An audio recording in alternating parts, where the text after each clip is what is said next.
Hi, I'm Farrance. Thanks for looking me up. I'm a business consultant, coach and mentor, and I like to work with owner-managed businesses where trust, professionalism, service excellence and a high and repeat loyal customer base are must-haves.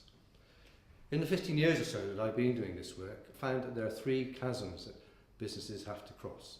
The first chasm is the transition from being self-employed to running your own business. The second chasm is growing your business effectively. And then the third chasm is when you choose to exit and move on to other things. Let's have a look at the challenges, the do's and the don'ts that are associated with these chasms. So the first chasm is when you move from corporate life to being self-employed, and let me tell you, this is a seismic change. Challenges you'll have to face will include generating income. So if you've got an idea for a service or a product, try and get somebody to pay for it as soon as possible, because that way you'll begin to understand what it is that people buy, what they value, and whether there's likely to be a market for what you have. Don't imagine that having made that sell, the money is miraculously going to turn up in your bank account like your corporate salary on the 29th of every month.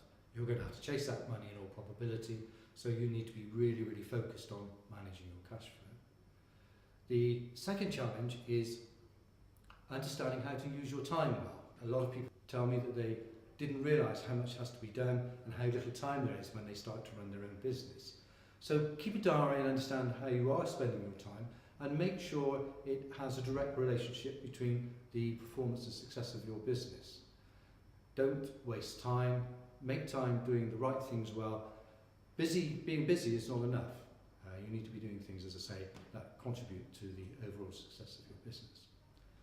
The third challenge is getting a network of support around you. Actually running your own business is quite a lonely enterprise. So you'll need to rely on family, friends and a professional network, people like myself who are coaches and mentors, to give you that support. Don't imagine you'll know everything. You won't. So don't be too proud to reach out and get support. There's plenty out there and people are more than willing to give it. If you have time, do have a look at Stephen Covey's book on the 7 habits of highly effective people. So now for the second challenge, you've established your business, you've been going, say, for 2 or 3 years, and let me tell you that you've done really well because 2 out of 3 businesses fell within the first 2 to 3 years. So you now want to generate profitable growth.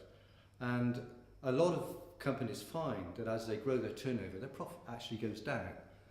And that's because they are probably carrying a lot of customers in their customer base where the returns, one way or another, are not worth having.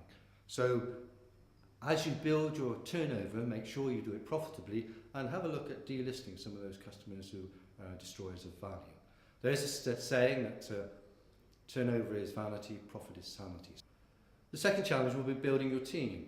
You'll want to get now some people around you who will help you grow the business and become a more properly structured business. Recruiting, you probably had some experience with this, is quite a tiresome process and fraught with danger. So do take time, be clear about what you want people to do for you and slot them in.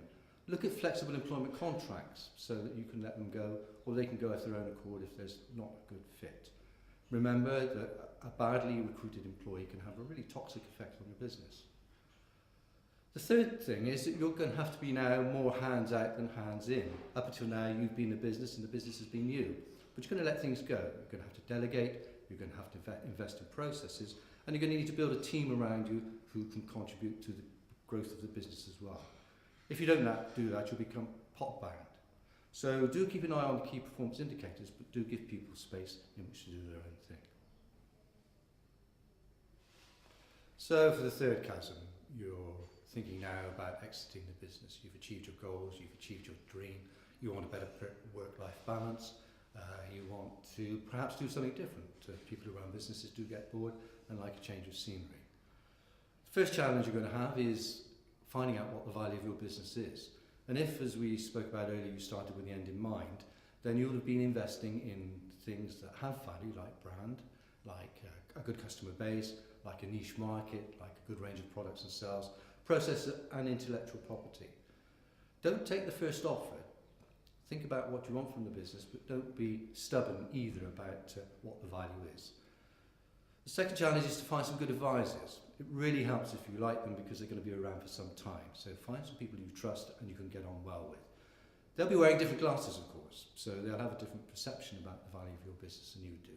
But don't procrastinate, get to a good conclusion, and when the time is right, make sure you've got some choices and options, and don't let people hold a gun to your head.